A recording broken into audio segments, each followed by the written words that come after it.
And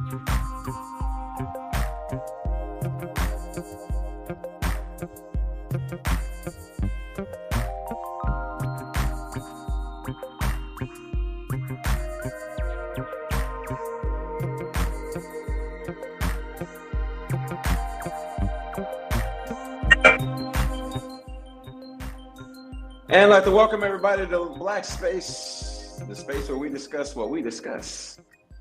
I'd like to first of all thank y'all for coming, joining. But before we get started with this good conversation, I want y'all to do me a favor. I need two favors. I need y'all to first of all like this video. Number one. Number two, don't be stingy. Don't be stingily. As my nephew said, when you are stingily to people, they will be stingily to you. Don't be stingily. Share, like and share this video. Some good content, y'all. And without further ado, I'm going to go ahead and introduce the show and the panel. I am your host, the Lamar Finley. Tonight, we're talking about the state of the Black church. Can I get an amen from the congregation? You know, amens? Okay, well, I forget y'all then. I sure. We're going to discuss the state of the Black church. Where are we? Where are we going? Pros, cons, likes, dislikes. We're going to talk about controversial topic. We're going to talk about controversy, what the church is doing right, what the church is doing wrong. But, you know, I'm not going to do this. I'm not going to talk about this by myself, although I could. Joining me on this panel discussion are four heavy hitters, one of which is my personal favorite. Y'all gonna figure that out pretty quickly who that is. Joining me, first of all, first and foremost, my partner in crime. She's no stranger to Black Space. Ivo, good evening. Good evening, everyone. Thank you for having me. Second up, she's been back on here before. China, good evening. Hello, everyone. And I can't be the only fella up here, right? Because if this conversation get heated, these ladies will beat me by the head, and I gotta have some backup. So my backup tonight, at least from a gender perspective, is going to be Mr. Karanji. Good evening. How you doing, brother? How everybody doing? Y'all good? Y'all good? Hey, I'm good. So, and before we get into it, I got just one more thing I want to say. I like to let people know where we at, if y'all don't mind sharing. I'm in the beautiful state of Florida. It ain't sunny today, but it's warm as always. I'm in Florida. Where you at, Ivo? You still up yonder? I am in Grand Rapids, Michigan, imported from Detroit. Detroit. All right, China, Miss China. I am originally from Mississippi, but I am in Dallas. I am in Detroit. What? We got two Detroiters in the building. Right, West Side. Yep. Yeah, that's where I'm at right now. Yep. I don't believe in the East Side. Huh? All right. So you said don't believe in the East Side. I know Detroit. I know Detroit very well. You on Gratiot, Karanji? You know where Gratiot is? Gratiot, you mean? That's the yeah. Did I say Gratiot? That was Ratchet. Yeah. Gratiot is the East Side street. The Gratiot doesn't come to the West Side. Well, so I'm off of Grand River. That's like the West Side version of Gratiot is Grand River. Okay. I'm off of if you go down Gratiot and yell Finley, you're gonna run into my family. I got plenty of family up there in Detroit. Finley, it's a lot of Finleys. Well, we know them because they're saying Gratiot too. Mm-hmm. Everybody in Detroit say Gratiot. You know that. We can't talk. It's like everybody in Detroit say Livernois. They don't say Livernois. Yeah, that's right. So I'm just we're gonna get the conversation started with the first question. So we're talking about the state of the Black church, right? My first question for everybody on the panel is: first of all, do you currently attend church? Yes or no? Why or why not? And when was the last time you attended? We're gonna let Miss China start off the conversation. So currently I don't attend church. Like I said, I'm from Mississippi, small town girl. When I go to church, I want to feel something when I first enter the door, right? And I haven't gotten that since I've been in Dallas, but I did visit a few churches. I believe like late last year. I really liked one, but I haven't been back. And I have my reasons for that. But as far as being an active member, I'm not. Isn't the Potter's House in Dallas? It is. China? It is. Okay. Mm-hmm. And so you say you don't currently attend. So when was the last time you were actually in church? Because I know a Southern girl, I know you've been to some church. When I was back home, I was a regular member. Okay. How long ago was that? 4 years ago. Okay. All right. Karaji, same question. No, I don't go to church. I Have never, you ever been to church? yeah, I've been before in life, but I never been a member of a church in my life. Really? No, so I So you guess didn't I guess I you can didn't bring get dragged to church like the rest of us? no. My parents were very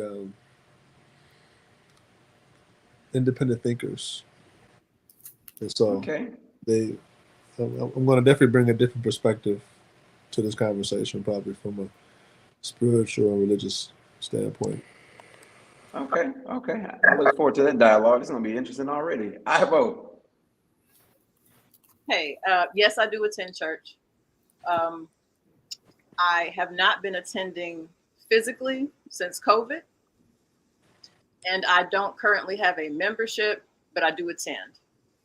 I've been to church physically one time this year, but I have two immunocompromised adults in my home, so I have to be extremely careful. And there was an outbreak at the church that I was attending or planning to continue to attend locally, so had to stop. But I am pro Black church. Okay. Okay. And matter of fact, you said immunocompromised. We got COVID. We got the regular stuff, and now we got monkeypox up in the mix. I cannot be the one. I got Yeah. too many disabilities going on already. We don't need to add long COVID to the list. And monkeypox is just Right. monkeypox. Yeah. Did y'all see that? Not to get too far off. So did y'all see that woman that posted her journey with monkeypox from the start to the on Instagram? I've seen I was multiple. like, I keep up with it. I still yeah. make I don't need to see that. I'm straight. 50 feet, honey. I'm good. I don't need to see that. I'm good. Yeah, somebody sent that to my inbox, and I was like, yeah, Somebody I said could have to went me, I without, was, it went without said that. warning. I was like, nah. I need that stuck in my brain. You know, how you get it stuck in your head, you'll be seeing it even when your eyes are closed. I'm straight. Yeah, it's not what you see, it's what you can't unsee, right? Right. I don't want to see nothing I can't see. It's enough already going on. Right. So for me personally, I obviously grew up in the church, right? My mom's a preacher, right? And I have not been in a church since COVID. I was a member of a church here in Orlando, Live Church, which is pastored by Ty Tribbett. So I was at that church for a while. I haven't been in a church since COVID, not out of fear of COVID. They've moved and things have kind of shifted. So I have not, and with my training schedule, haven't made it a priority, but I do desire to get back into the church. But like Ivo, I'm very much pro Black church. So with that said, in China, I alluded to the transition. I alluded to the fact that you're in Dallas, which is home to the Potter's House. And for the listeners that aren't familiar, Potter's House is the church that is headed by a man, pastor by the name of T.D. Jakes, very large mega church. And so on that, what are y'all thoughts on mega churches? Ivo. Oh, that's an interesting question, considering that my daughters are in Dallas right now visiting family. And one of the highlights of the trip is they're going to the Potter's House on Sunday. And the last church I was a member of in Detroit was Greater Grace Temple of the Apostolic Faith, pastored by Bishop Charles H. Ellis III, on the smaller side of what you would call a mega church. If you saw Preachers of Detroit, he was on there. So I have some experience with mega churches. I personally don't believe that churches are really supposed to get that large, but I understand how and why they do. Not in an I agree, understand way, just I'm a realist, I understand. The way people consume ministry in this country, it's very easy for a ministry to grow super large if the leader is charismatic or interesting, or like Bishop Jakes, a really good Bible teacher. Whether you agree with everything he does or believes or not, he's a prolific teacher. And with that kind of talent and offering, it's easy in the United States to grow a huge megachurch because people are just coming to listen. They're not necessarily coming to participate in a discipleship experience. And I'm not accusing the Potter's House of not having those discipleship experiences for people, because I'm sure that they do. They have multiple pastors and lots of ministries and people who reach out to touch people. Some of my family members are members at the church. And so far, they're satisfied with what they're getting out of the ministry. And they're used to smaller churches. They're from Saginaw, Michigan.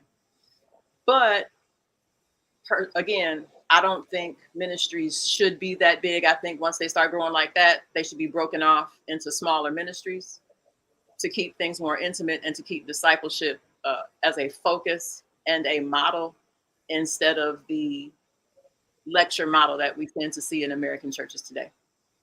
So question, Ivo, and I was kind of drawn in by when you said broken up. It kind of reminded me of like corporate America, right? So the big companies tend to gobble up, all the quote unquote market share and dominate the conversation.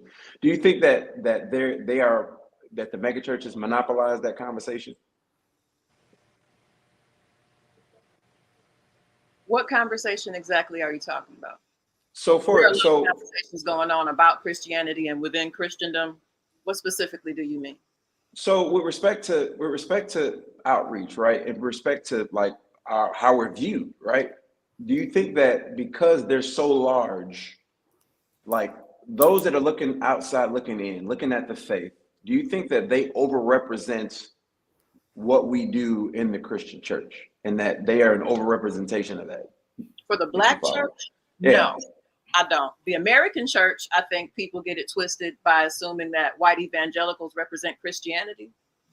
But the Black church has such historical roots in the community. I don't believe most of us anyway, look to the megachurch pastors as if they speak for the entire group, because too many of us still have ties to local churches or denominations or something that we were affiliated with once upon a time, even if we're not affiliated now. And so we have things to compare to. It's not just the megachurch pastors, not in my opinion. Okay. China, same question. Your thoughts on the megachurch? Honestly, I view them as a business.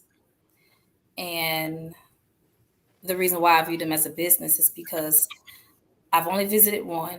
And when I walked in, it was not authentic. As Ivo mentioned, I didn't get the teaching from the sermon. It's all about $1 at the end of the day when it comes to the mega churches. But I am a little biased there because I was raised in a smaller church. I was raised in a church home where if something happened to you, something happened to your parents, the church members will come by. They'll stop by. They make sure you guys have dinner. They make sure you have a plant. They make sure you have a flower. They make sure you have a card. Even to this day, like I said, I haven't been to a church, or I haven't been a member of a church in 4 years. But my pastor from back home still reaches out periodically just to see, hey, John, how you doing? Are you blessed? How's Dallas treating you? I don't think you'll get that from a mega church. You're not. I don't believe you will get that from a mega church. I can't speak on that behalf because I'm not a member. But I know there's a certain feel that when I walk in the church that I'm looking for and that I'm feeling, and if I don't have it, I can't see myself going back there. And I visited one, and I just didn't receive it. So I look at them as just a big business.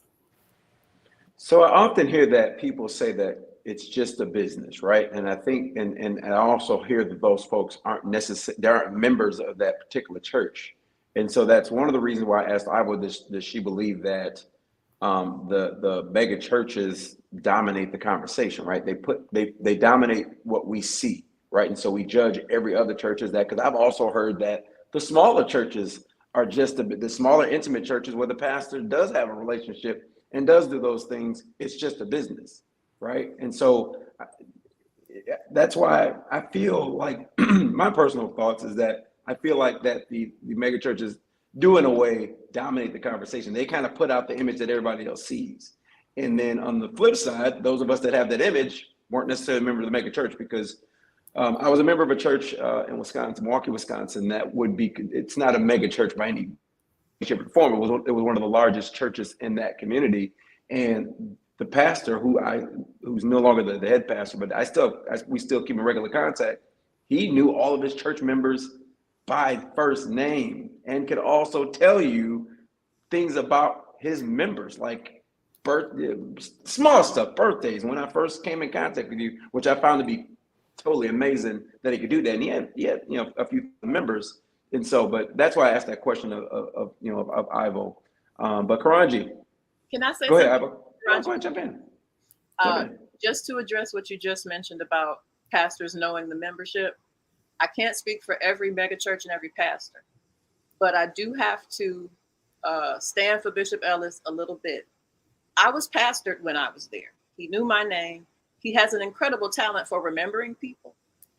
I don't support the idea of a mega church, but at the very least, he goes out of his way to pastor people, to get to know people. And then he tells people, I'm not too busy. Don't assume that you can't get through. If you need to call the office and get me, call the office. They will transfer you to my phone. It's really not a problem. But again, a lot of us, when we're going to churches, especially mega churches, we're not going for discipleship or personal attention. A lot of people go to hide. They just want to consume the ministry. They don't necessarily want to be involved. And so in that mix, you get an apprehension to even be pastored in those environments by some people. Then there are people who need something way more intimate, which is most of us, in my opinion. So they're trying, those of them who are honest and not running it just like a business. The Ellises do have their own money. I know the Jakes have their own money. A lot of these pastors aren't taking money from the churches. They have their own money. And so the majority of the tithes and offering just gets recycled back into the church. I personally know Bishop Ellis only takes a small salary from the church, because if he actually took a tenth, it would be obscene. I can't speak for everybody, but I do know that there are some megachurch pastors who are trying to use as much integrity as possible so that it's not just a business. They just happen to be using a model that I don't agree with. And then one last thing, shout out to Parkland Assembly of God in Milwaukee, Wisconsin, Bishop Walter Harvey, who's no longer the senior pastor over there. But Karanji, so you're the non-church goer. What are your thoughts on mega churches? To be very honest, I'm not a fan of them. I'm not a fan really of too much of the church as it exists now, today in 2022. I don't really think they serve the purpose of what they say they do as the body of Christ, quote unquote. I live here in Detroit, and I did a survey one time when it was one of the coldest days in Detroit, and every black church was closed, its doors were shuttered, and people were literally getting frostbite outside. And that is the issue I have with mega churches and most large churches. And I know for a fact, I'm not even Christian, that if the person that they discuss as Jesus as being this great loving person or entity would not have the doors of his father's home closed on days when people are freezing to death. So that's just one example of why much of church is a hypocrisy. It's a lot of talking, a lot of emotional emotional stimulation for a lot of people. But I really think at the end of the day, a lot of those mega churches are islands in the middle of mostly poor communities. And usually you don't see a plethora of black businesses surrounding those areas.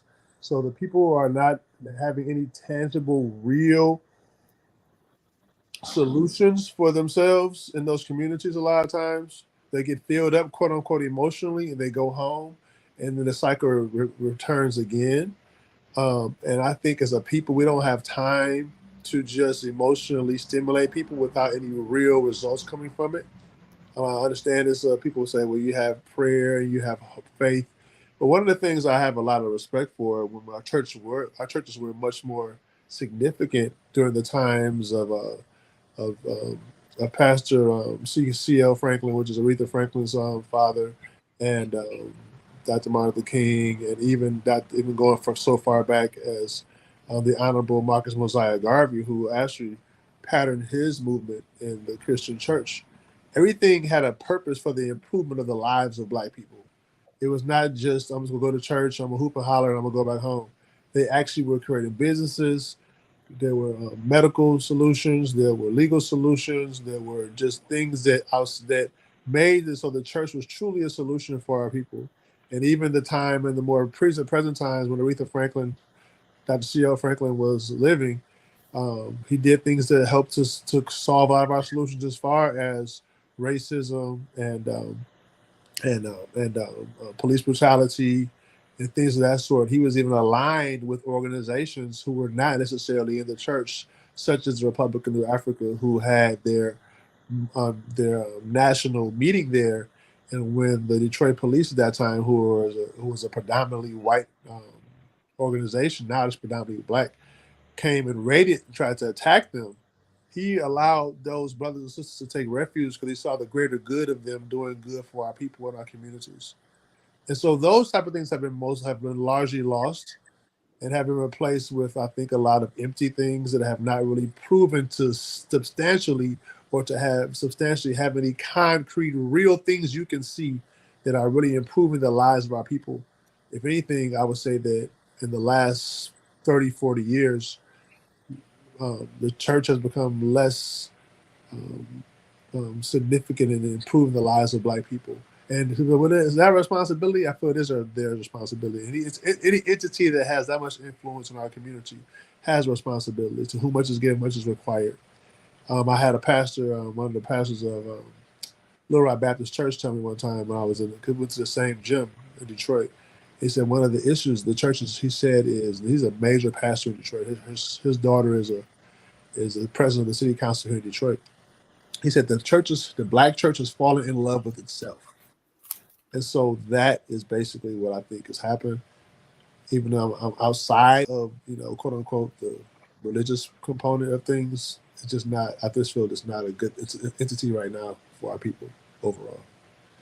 So I want to push back a little bit on the idea that they're not with the idea of Black businesses, for example. Most of the large Black churches that I've been to have a quote unquote yellow pages. They have websites that have a lot of referrals to the many professionals in that church, same as the church that I attended as well. They use the resources that they have within the church, which in turn helps build the businesses of those that are in the church. In fact, one of the challenges great challenge that a pastor made of the church that Park Lawn, he said, listen, we have all this talent in the church, right? Why are we giving the church invoices, right? Let's give those gifts to the church and then in turn help those, outside the church that need your business to help in turn grow your business. And it's extraordinarily effective. And I've seen that replicated at many churches. And so that's why I say that a lot of the criticisms of the church are from those that may not have stepped foot in the church and aren't a member of the church. But that's a good segue to another question I have. But Ivo, it looked like you want to add. Yeah, I agree with you on a number of things. I agree with Karanji on a number of things, except the conclusions. Sometimes when we're very far away from a thing, we see failures, we see areas where things are not right and need to come up, and then say, therefore, this is not important, or this serves no purpose, or it is no longer relevant. And I believe the conclusions are too harsh because they don't include enough data. They are based on real perceptions, but not definite receipts. Because some of these things that people say aren't happening, they are happening. They're not happening enough. We know that the Black church has huge deficits, but the Black community has huge deficits. The American church has huge deficits. And all of these things just need to be taken into account when we judge the state of the Black church, because we are still people. The Black church is a group of people, not a power structure or a machine. So I want to pivot because he said something important with respect to like what the Black church is doing in the Black community. What's the role of the Black church? What do y'all feel is the role of the Black church? China, you've been kind of quiet over there. What do you think the role of the Black church is in our community? To be honest, everything that I'm going to give you guys is just going to go back to that small town church feel. Give it. What I'm used to, right? The role of the Black church, number one, you have to find a church home where you can feel that you're being fed, right? If you're not getting that, that's not the place for you. They're supposed to give you hope and they're supposed to inspire you. They're supposed to make you want to get closer to the Lord. They're supposed to make you want to get closer to God and to build your own personal relationship. So that's what I feel as though the role of the church should be. But because a lot of people have strayed away from the word, they tend to stray away from church and from God itself. And when I say they tend to stray away from the word, there are a lot of preachers nowadays who don't want to speak on certain topics because they're touchy, right? But everything is not supposed to make you feel good. Sometimes the truth hurts.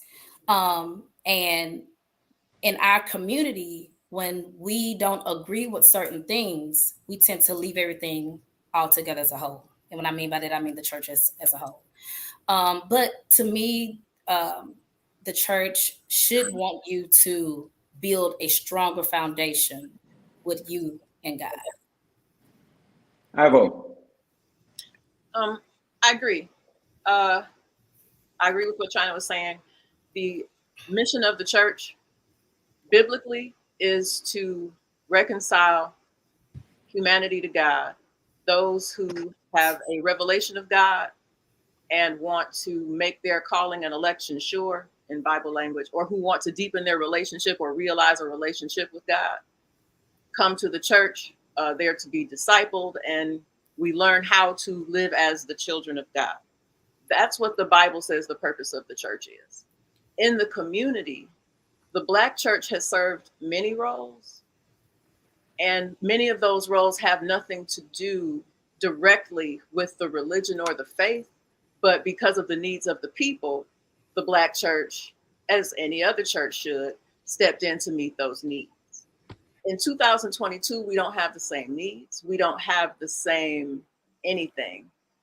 And so reassessing, I believe, the role of the Black church in the Black community is important, because at one point in American history, the Black church was the center of education in the Black community. We didn't have any other schools. Many of our HBCUs started as religious schools because that's where we had the manpower and the educated leadership to carry on that kind of work. In 2022, we don't have the same situation. So is it absolutely necessary that the Black church be the center of education for the Black community? I would say no. It should be a center, but not the center, because the Black community does not have that need, or it's arguable that the Black community doesn't have that need. So beyond teaching and upholding the tenets of the Christian faith in the Black community, I believe the role of the church is to address the needs of the people with said faith and the resources that they have available. So Karanji would say, and Karanji, correct me if I'm wrong, he would say, he would probably make the argument, correct me if I'm wrong, Karanji, that, the Black community, we're last in pretty much all the major statistical categories, right? And so wouldn't you make an argument that they didn't need to do more than just teach reconciliation with God and discipleship? Well, again, we can only teach what we're qualified to teach, which is why I said our assessment of the Black church has to go beyond the church walls. Where is the Black community on education? None of us, when we talking about the whole, none of us are reading enough. We don't have a culture of continued education, or just a culture of education as a whole in the Black community, for a lot of obvious reasons. So this is not an indictment. I'm just saying, if education has not been part of our culture historically across the board, because education was denied and discouraged and sabotaged, then you can get to a point where the needs of the people have outgrown their intellectual capacity. And I believe that's where we are now as a community, not just the Black church. It's just a crisis in the Black church, because if we have an intellectual crisis in our culture, then we have a crisis of theology. And so, like China said, people not going to get fed because folks not reading enough, consuming enough, analyzing enough. Critical analysis is not a part of Black church culture because critical analysis is not part of Black culture. It's not really a part of American culture as a whole. We are escape artists in this country, material escape artists. So the Black church needs to come up and has a greater responsibility before God and before the people. But they're not more equipped than the people because the Black church is also people. Yeah, So I kind of chuckled when you said critical thinking. My apologies. You said what now? When you said that the American culture is not a culture of critical thinkers, I kind of chuckled because, you know, everything reminds me of politics, the fact that we have an entire half of the country denying things that happen and then denying things that are actually in front of us because we can't critically think because they've done research. Didn't really steal none of your thunder with my question, Karaji, but I kind of took some of what you said and kind of formulated the question. So if I was out of line, let me know. But your thoughts, Karaji, what do you think the role of the Black church is? The role of any institution in the Black community is to uplift the people, Black people. So, and you should have tangible results of that. I think in many ways, the church has in many ways weakened Black people because it has transformed our political thrust into just prayer, thinking we can pray everything away. And so as a result, we don't really have a strong, united front of focused front on Black issues. And at one point, the Black church was really pushing those things. Now it tries to just give you hope and prayer without any type of political understanding. And in the world we live in, I think the church has a responsibility to provide for those things that you can't really have a healthy people spiritually if they're not healthy politically, physically, financially, all those things like that. I think also the church must also be responsible for that physical aspect as well. Like I've noticed the church does not really talk about Black health and fitness. And we are by far on the very bottom of health and fitness for any American subgroup. And a large proportion of the people in the church have major health issues. A lot, like diabetes, heart disease, but you don't really very rarely. I might not be a church member, but I have attended church before. And I've never heard, I very rarely hear, or really see a push, even people who I know go to church, they don't really push Black health very much. They don't really push fitness and working out very much. There are some churches that do, but the great majority do not push that as a priority. And you think there would be, especially of how disproportionately we were affected by COVID, how disproportionately we are affected by diabetes, how disproportionately we are affected by obesity, how disproportionately we are affected by heart disease and other extreme maladies. That's just one example.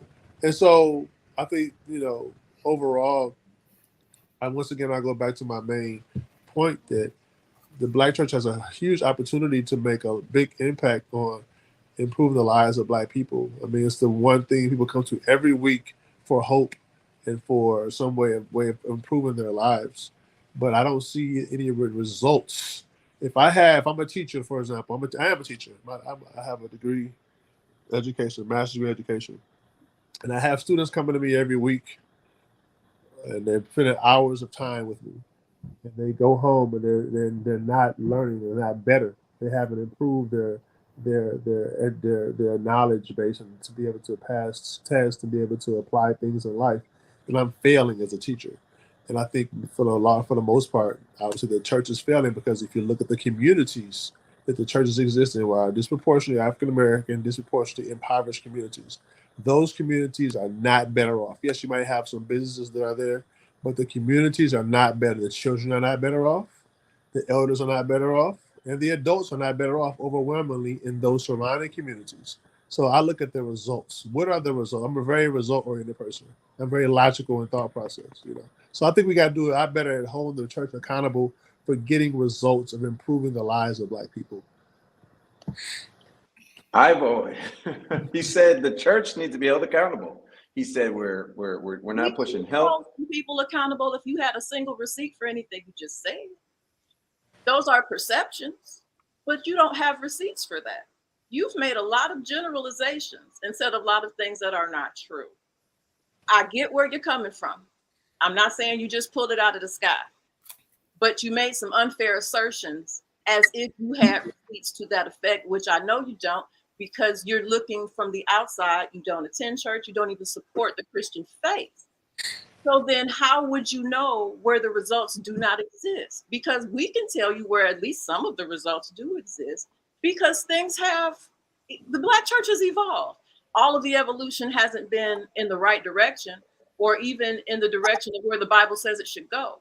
But there are a lot of good things that are happening. And there are a lot of evolutions, such as promoting health and fitness more, getting doctors and clinicians and clinical institutions involved with the churches to host health events and bring health services to the church for people who otherwise wouldn't receive those services. This is kind of a common thing in the Black church, and it's even been in the media, because the Black church's response to the poor health conditions of Black Americans has been notable if you're looking. But if you're not looking, I can understand why you would think nothing's happening, because again, this is 2022. The immediate area surrounding a church isn't the only definition of that church's community anymore. We're not in the same place as we were in the 60s or the 50s. We're not building the same way. The community at large does not respect the church the same way. So then to even characterize it as if the church would only do this, all these problems would be solved. People go to church and don't listen all the time for years. Preachers preach against gluttony. That doesn't mean everyone is just going to all of a sudden adopt a healthy lifestyle. Church doesn't have a spell over the Black community like that. It's just a faith that a lot of people no longer subscribe to in the Black community, because we have a crisis of theology, because we have an intellectual crisis in the Black community, and even more so in the Black church, because in the United States of America, church is often a hustle, Black and white, because in years past, people were ignorant and the dissemination of information took a long time. So religion was an easier hustle in the 19th and the 20th centuries than it is now. And the Black community, who is not growing intellectually, which many of them are in the Black church, we're paying the price and we're reaping the negative consequences. All of that's real, but that doesn't mean nothing is happening. That's not fair, especially if you're not really looking to see what's happening, because there are too many receipts that say some of the things that you said aren't happening really are. Taraji, response? I respect your opinion, but living in a city that is predominantly Black, the largest predominantly Black city in the country, and I do think there is a responsibility for the area around the church to improve. I definitely do. People, maybe all the members don't live around the block from that particular church, but I think that church should have examples or proof that the people in that community are benefiting, even if everybody doesn't go to the church. Because the reality is, you shouldn't have to be a member of the church to benefit, for the church to benefit that community. I think that's one of the biggest things too. Like, just because you don't go to the church doesn't mean the church shouldn't service the community. It should service the people in that community. It should be a known thing. There are some churches that have done that. I know, for example, like Solomon's Temple on the east side of Detroit, right there off of 7 Mile and Conant. They were known to have things for the community, for the youth. They had a basketball thing, and I wasn't even a member of that church, but I've seen it. See, how can I say this? When somebody is doing something, you can usually show and prove. You're gonna see results from the people. You're gonna just see it. It's not gonna be hard because one thing Black people do, we talk. You're gonna hear about it. You're gonna hear people. Oh yeah, you know what I'm saying? X, Y, and Z. This church, they doing it big. They doing X, Y. Even if it's not a church, it could be an organization, whatever you want to call it. And this is not just a church thing. I think overwhelmingly, Black organizations overwhelmingly have dropped the ball. I think most sororities and fraternities have dropped the ball. I just think we overall as a people can do far more. I think we are very contented, and I think we can do far more as a people. And those who have the captive audience should be doing far more. And maybe I don't have the quote unquote receipts, quote unquote, but I living in a community where I live not too far from Pastor Ellis's church. I live not too far from New Providence Baptist Church. I live in these communities. It's not. I drive past them every day. I know people who attend those churches, and so I can. I don't. The receipts are exhibited to me, or lack of exhibition, with there not being, with those places, those churches being like deserts around it. You have a church, but you might need a restaurant or a grocery store or something like that. You don't have those things in those communities. Even the Nation of Islam, which is a much smaller organization in Detroit, they have a lot of members. They have members too, but they have a bakery, they have a store. They're gonna have certain things. You say, okay, this is something you can see. I don't see that. I don't see that in the churches. I don't see that in these huge black churches. The credit union at Greater Grace, or Greater Grace Credit Union, or the funeral home, or the senior center. I know there's a credit union, and I think that's the issue too. You should have a credit union inside of a church. I think it should be outside. Inside the church. The church has the credit union so that the members can make financial investments and things. Right. Let's see. I got. That's another conversation. The senior center, the funeral home. I'm just saying. You said that these things don't exist, and you live close by. Yeah, I've seen. Those are things that Greater Grace provides. Yeah, I've seen the senior center. I've seen that before, and I'm aware of the community. I'm sorry, I didn't mean to say it was a senior center. Senior community. Yeah, I've seen that in the community, but okay. I don't see the outreach with those. Those are all things that, first of all, benefit the church. They benefit some of the members, but those are all things that benefit the church. But you said you're not looking, and we're not here to talk about everything that Greater Grace is doing. No, and that's just one example. Like I said, I didn't say that there were no examples. I said overwhelmingly there could be a lot. There's a lot more that can be done. But before we move on, I want to address a point that you made. That's really, I think, the crux of this whole matter. Uh-huh. You said that you believe that it is every institution's job in the Black community to uplift the people of the Black community. Right. And in a philosophical, theoretical way, of course, we all agree.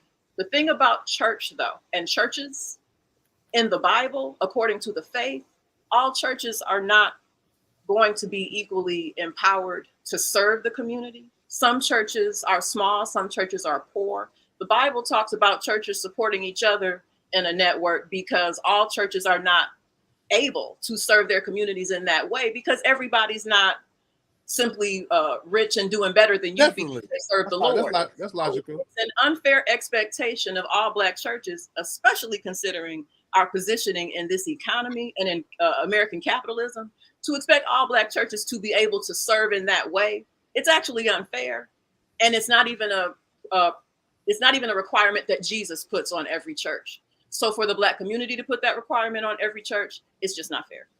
The expectation will always be, just like anything else, will always be directly proportional to your ability to do so. So, for example, I'm 6'7" tall. I'm not going to expect a child to be able to get the peas from the top of the shelf because they're not that tall. But if you're tall, I expect myself to help somebody to get the peas from the top because I'm tall if I can reach it. So of course, I'm going to expect a small church like the Sister China was talking about to have the same amount of outreach. But I found many times the small churches do more than a lot of the large churches do, which is very interesting. They are much more intimately involved. They'll do a lot of outreach things with their smaller population than some of the larger churches do. Like in mind, I'm not painting a broad brush to say all. I'm just saying there's a lot more that can be done. And I think another big issue that I have with the church is I don't know if it was China or if it was you I was talking about. There's a lot of things. China was. There's a lot of things that are not discussed that need to be addressed. One of the biggest things that's not addressed in the Black church is child molestation and like a lot that stuff happens in the church. And nobody really talks about and addresses that.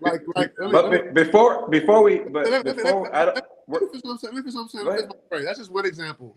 I'm just saying there's things that are happening that are a representation of not just the church, but the Black community as a whole that have not been addressed, that need to be addressed. There. How would you know it's not being addressed? You're not there. Because I'm very much in contact with people who go to church regularly. I have a lot of friends. Enough, because we talking about it up in there. I have a lot of church. I have a lot of friends who do attend church, and so I have some very close friends that attend church. So I know for a fact, based upon those individuals, that it's not a common conversation. I know a in great. their churches. But I want to interject Go ahead, brother. Go ahead. Because I have a question. I want to interject because I have a question. I don't want to get too far down that rabbit hole of. So you put a lot of burden on the responsibility of the church.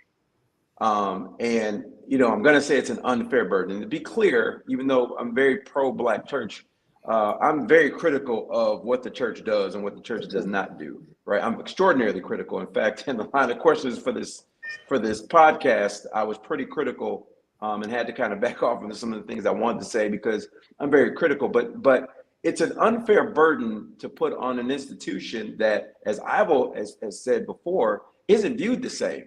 We don't view church in general as Americans as the same as we used to. In fact, for the first time, I think it was Pew that did their poll, and for the first time in American history, half of this population identifies as not being a member of the church. And I don't think that Blacks are exclusive of that. I think that we're included in that number. As Americans have left church, so has Black folks. And so we don't look at church as being the same, and there's reasons for that. And so with that trending the way it is, how could you put more of a burden on the church? We don't put that burden on any other institution. We don't put that burden on our elected officials, and that's kind of their job. So let me ask you a question. Go ahead. So one of the main reasons why a large quantity of people have left the church is because of those reasons. So what happens when you neglect some major issues of any people, then what happens is you no longer become relevant to those people anymore. You no longer provide for what they feel their needs. So for example, if I'm in a relationship with a woman and I don't provide the things that make her feel good, and vice versa, if she doesn't provide things that make me feel good, I probably will have a higher chance of ending that relationship or never getting in a relationship with that type of individual again. So people leave because they have become detached because the church has not provided the service they need. If you provide what an individual needs and you provide that's one of the reasons why, for example, the Black Panther Party was so popular, because they provided for the needs of the people. They provided for the needs. So if you provide for the needs of those people and of course fill them up spiritually, they're much more likely to say, hey, this place right here provides the things that I need. Now you can say, well, why? It's not their responsibility. You can go ahead and say that if you want to, but the reality is, if you really want to have a really engaged population in that particular institution, like church, like for example, schools. There are schools that have waiting lists right now, all over the country. Black schools, particularly, just different schools. Why do they have waiting lists? Because they provide for the needs of the population of those particular people. It's no different than anything else. So if the church provided them, there's churches that's also busted at the seams. Why are those churches busted at the seams when other churches are pretty much closing their doors? So it just depends. You know what I'm saying? So that's a great segue, and I'm going to give China an opportunity to chime in if you want to chime in on this conversation. China, any comments before? Because that's a perfect segue to my next question. I do actually. So I understand where you two are coming from because you have attended mega churches, and he doesn't attend church at all. So I'm kind of in that sweet spot in the middle there.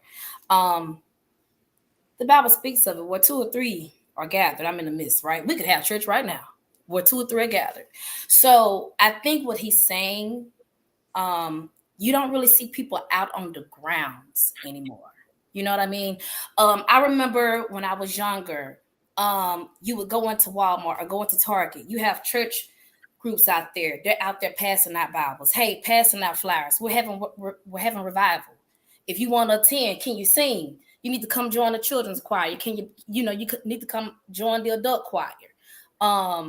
Little things like that is what we don't see anymore. We don't see people out on the pavement putting in the actual work because we have technology. Because instead of going to Walmart or going to Target, you can hit send and you can boost that post and you can try to get your word out that way. So as a visual representation, I don't see as much as that myself. but I know it happens.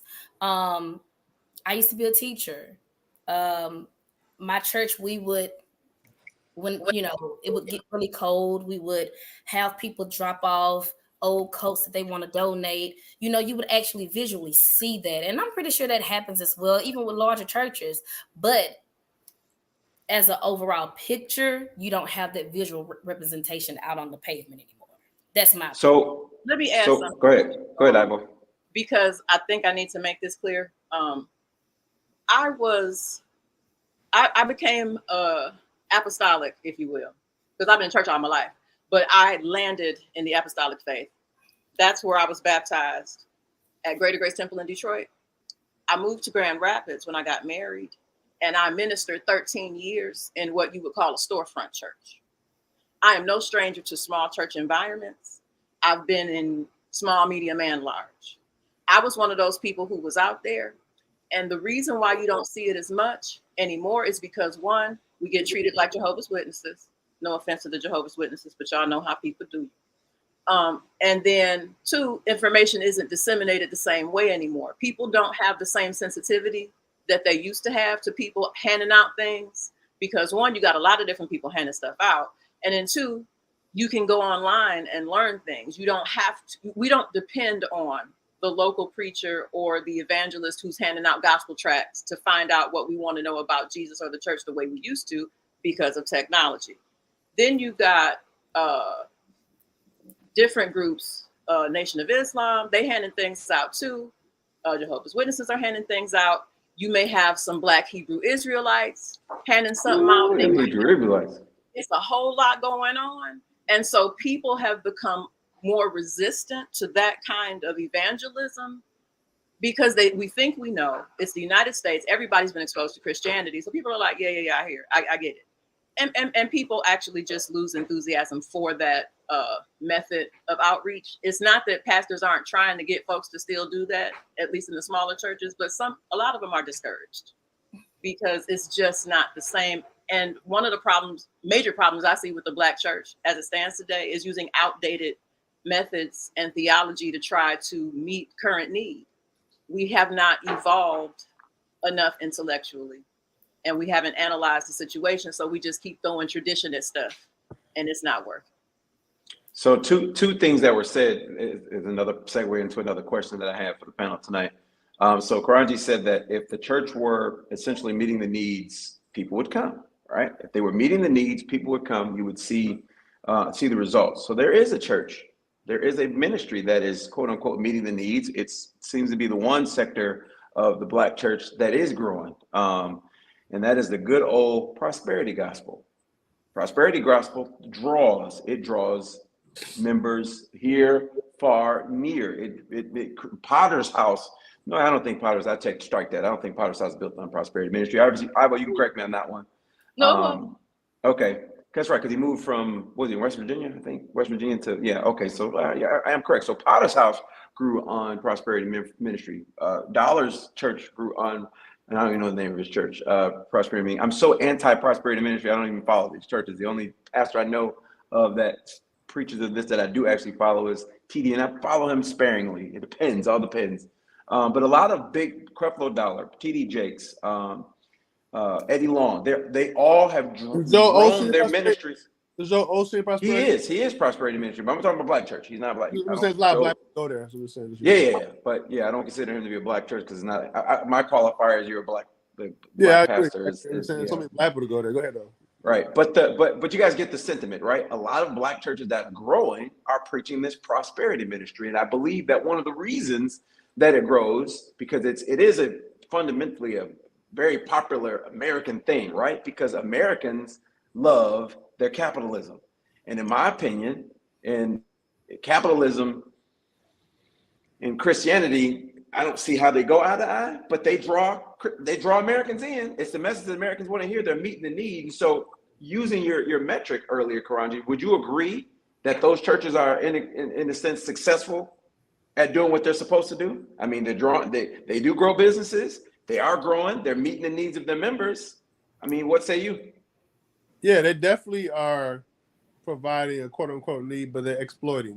So if you're hungry and I'm gonna say you go eat every time you come in here, or you go at least smell food, I can use that draw to bring you in. Whether I'm going to actually provide the food for you or not, or give you enough to keep you full, I'm going to exploit that need. And so a lot of times, so you have to still have a pure heart. You still have to be morally right. It's okay to discuss, finances, and because Black people do need help in that. So that is one of our weakest areas is finances, But I would also say that mental health is another weak area. There's a lot of different areas we have, legal issues, and we can go on and on and on. So I definitely think that a lot of those institutions, those churches, definitely take advantage of our insecurity as a people, financial insecurities, and say, "Hey, I can help you get money." They're not gonna say that word for word, but they're gonna say it in a very flowery way, and they're gonna use the Bible to justify that type of teaching. So what needs to happen is there needs to be churches that are going to actually provide for help to supply the needs of people without it being something that's going to be driven by money. Can you say, hey, you know what, sister, I know you need help with understanding, for example, how to, I don't know, find the education for your kids. So we're going to this church. We have a school for people from K-5, whatever. And you can bring your child to this school, and we're going to teach to give them a quality education. It's going to be Black centered. It's going to teach them about their greatness. Da da da da. That's a real solution. Or you can say, sister, we offer, or brother, whatever, we offer a after school program for you. So when you get off work late, those are needs. And you best believe if churches had a lot of those needs. I'm not saying they're responsible for everything, but if you are a large mega church and you have the capacity to do those things, and that's just an example. I mean, don't take those and run with it. I'm just giving you a list. Like, for example, the Black Panther Party, for example, what they did was when people was in prison, they took their family to visit their loved ones in prison when they were wrongly arrested by the cops. So those are things were needs. When they needed someone to feed their children in the morning time breakfast, they started the Black Panther breakfast program, which also they were able to teach the Black children about their Black greatness and how beautiful they were. So it served a dual purpose. So those are things that I think that it's like you said, like Ivo said, a lot of the church does a lot of old traditional ways. It needs to reinvent itself so that it can become more functional for the current population. This is 2022. A lot of the people who are adults and our parents now, they was born in 2000. They 22 years old or the 90s. These people was young. They like, get up out of here with that. They got very short patiences, and they need to have something that's going to provide for what they see is they need for them right now. And they have a very short patience for, I would call BS. You know what I'm saying? For people who they don't trust a lot of people. Their trust levels are very down. That's another thing too. The church should really cultivate levels of trust for the younger generation and for those people they want to attract. Because you can only attract if you attract the younger generation.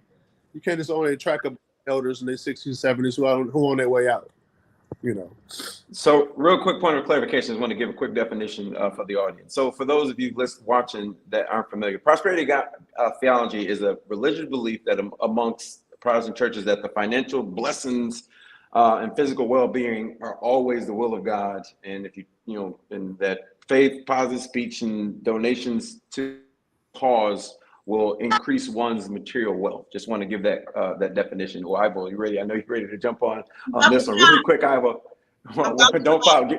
Hold it for just 30 more seconds. I want to give China a chance to chime in. Go ahead, China. Your thoughts. So we all know, or most of us know, the Bible says, bring your tent to the storehouse, right?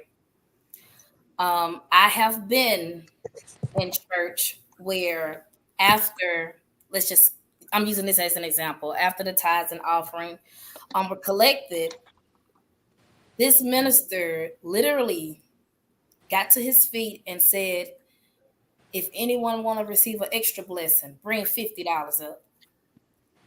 And you better believe there were people who were bringing $50 up. He said, if anybody want to receive extra blessings, bring $100 up. I was looking around like, okay, I know ain't nobody going to get it. And there were people getting up. I was really surprised. I was really shocked that I was even in the midst of any of that. You pray that to me, that's preying on people.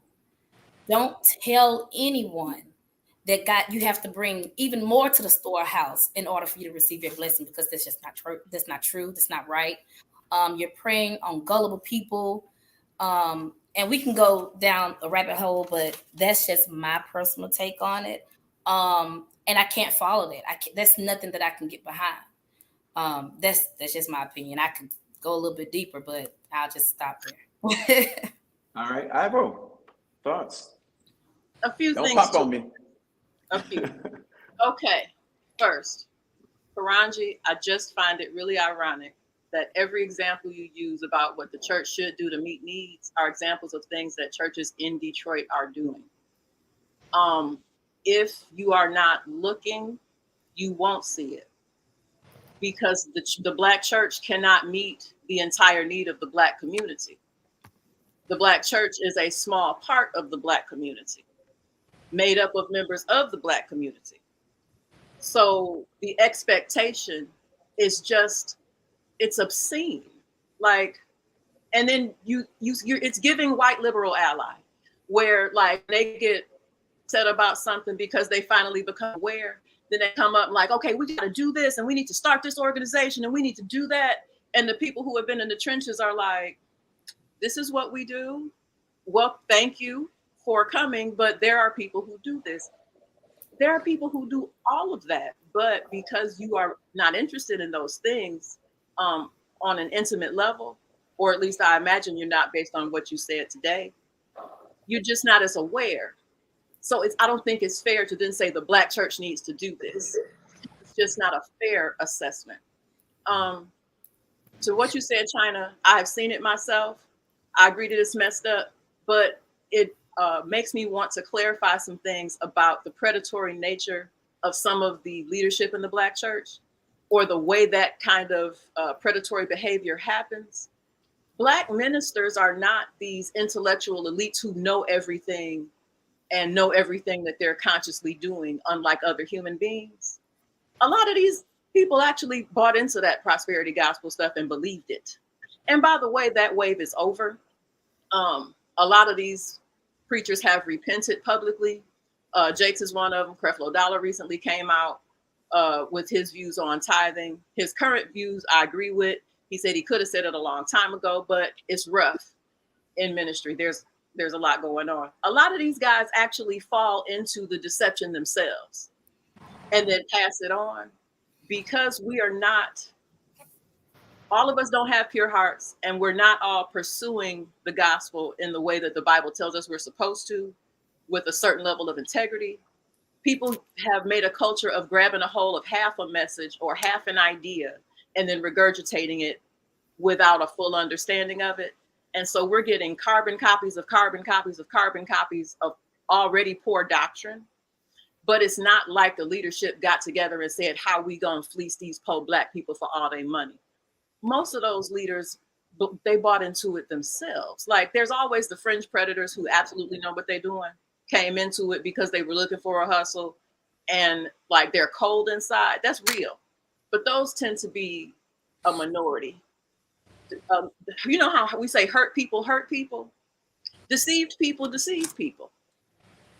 So if we want the church to have grace for us, we should have some grace for the church as well, and just at least be willing to balance our opinions with some humanity and some grace for the people who are involved, because we all get caught up.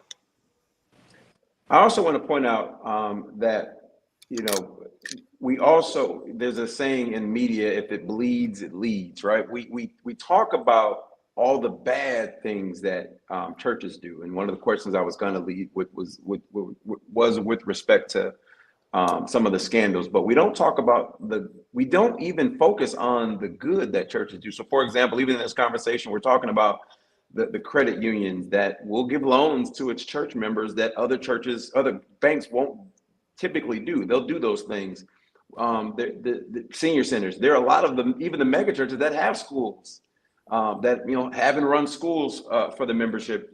You know, there's health drives that churches do. There's a ton that they do, but that's never the focus. That's never shared and liked and disseminated, right? But let a mega preacher ask for a jet, even though he was incorrect in doing that.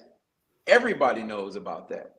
You know, everyone knows about the negativity, because in a social media driven environment, that's what's spread. You know, and I agree that the church has tried to, you know, the church has tried to evolve the way the rest of the you know, the world has evolved, and it's been successful in some respects, and it's been unsuccessful in other respects. But you know, I'm gonna be honest, I was fully prepared in this conversation to come after my folk, because I'm the biggest critic of the church, the capital C church, and my criticism goes beyond the Black church. I think that the capital C church could do things much differently. And I'm talking about all churches, Christians, Black church, white churches, all the, you know, Protestants, and don't even get me started on my Catholic brothers and sisters. I don't even go there. But I'm a huge critic, but I want to be fair, and I'll admit I've been a little more fair in this podcast than I intended in being, that the church is grossly misrepresented, and, you know, treated unfairly. A church that will literally open its doors to everybody. Because on one hand, the churches, people are like, well, you shouldn't be so judgmental, and the church should open the doors to everybody. But then you have a member of the LGBT community that makes their way into the choir and like, oh, they're letting them in the, oh, how could you, you know, it's like, how the church can't win. It's a lose-lose. It's a lose-lose proposition. It's a lose-lose proposition. But we are going a little bit long, and so I want to, because I definitely want to do a second show on this, because there's some unanswered questions that I have. And there's some things I want to dive a little bit deeper into. So we might do a part two of this.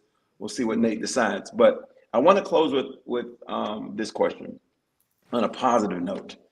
For the future of the Black church, what do you believe that the church needs to do to build on its positives? I'm going to reword what my original question was. What do you think that the church can do to build on its positives that would positively both benefit the church and benefit the community, the Black community as a whole? I'm going to start with China. I believe that, as Iva mentioned earlier, I know it's old school, I know it's cliche, and we've gotten away from it, but just a little bit more visual representation out on the pavement.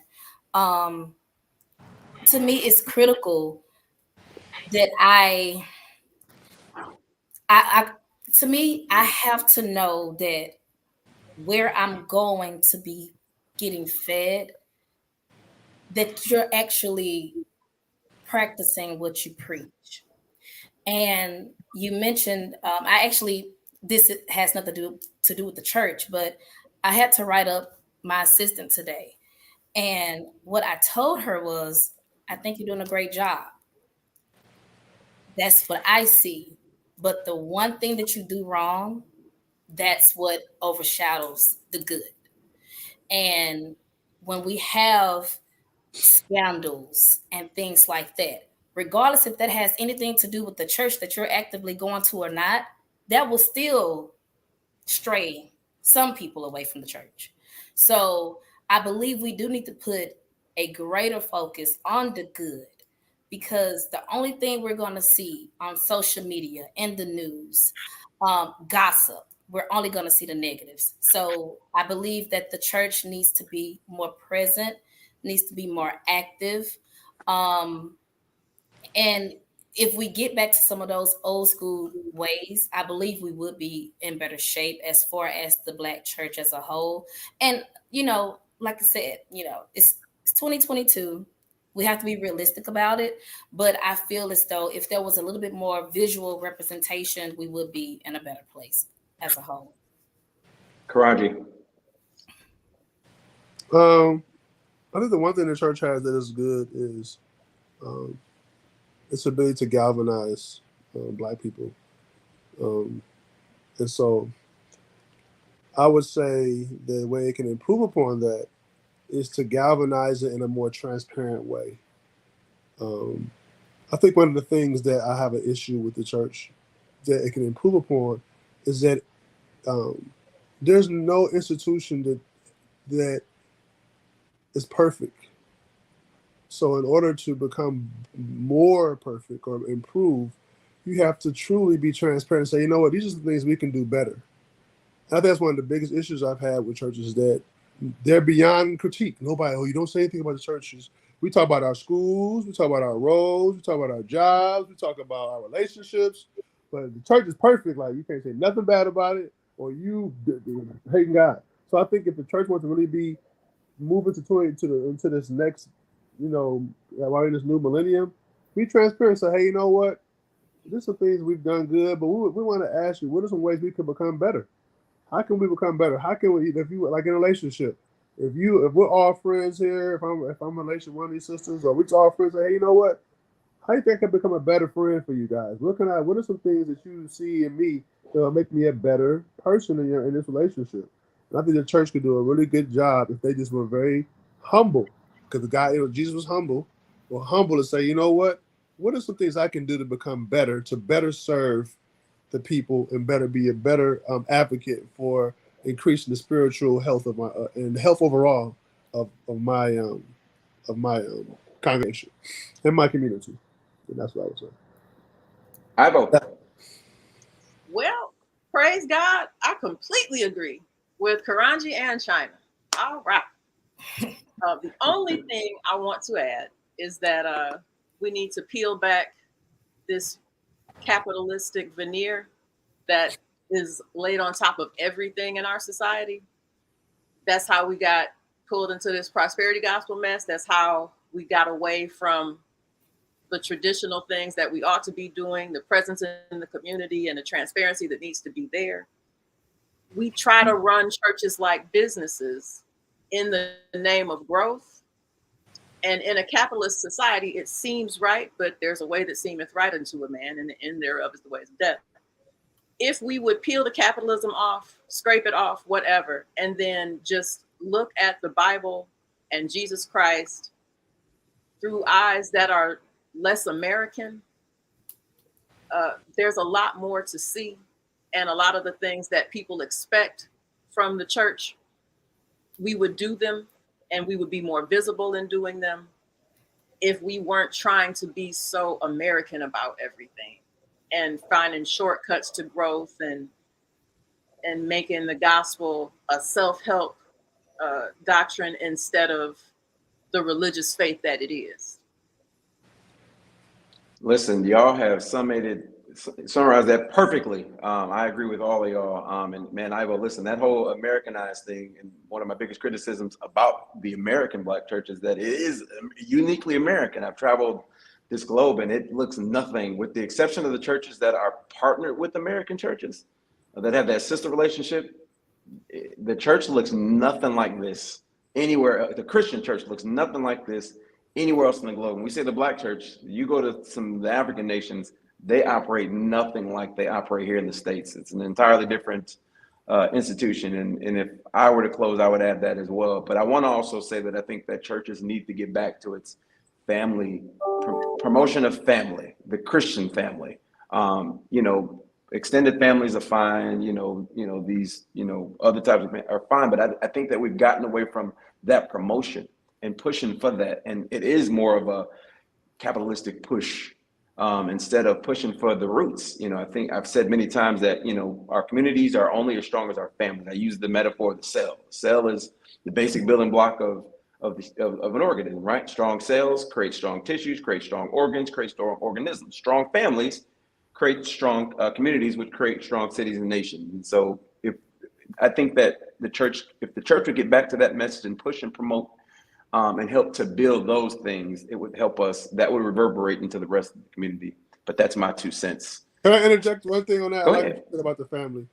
Go ahead. I think before we can I think one of the issues is that before the family can come, we have to heal the individual. And I think a lot of our people, in particular our Black brothers and our sisters that have had trauma from our childhoods, we haven't healed. So a lot of times our families we're coming together making families that are unhealthy. And so we have toxic relationships. And so I think the church should aid, any Black institution really should aid in helping to heal the individual so we can begin to move and have healthier relationships with each other and with ourselves. I can dig that. Then build families after we heal out. I can dig that. I can dig that. Yep. And with that said, any other final words before we get the benediction? No, I'm kidding. You silly. Let everybody say. And with that said, cue the where's my music there? There we go. With that said, this has been another great episode of Black Space Live. Got to get the title correct. Don't forget to like and share this video. Don't be selfish, and we'll see y'all on the next good show. Same bat channel, same backspace. You've been listening to Black Space Live. It has been one. God bless everybody.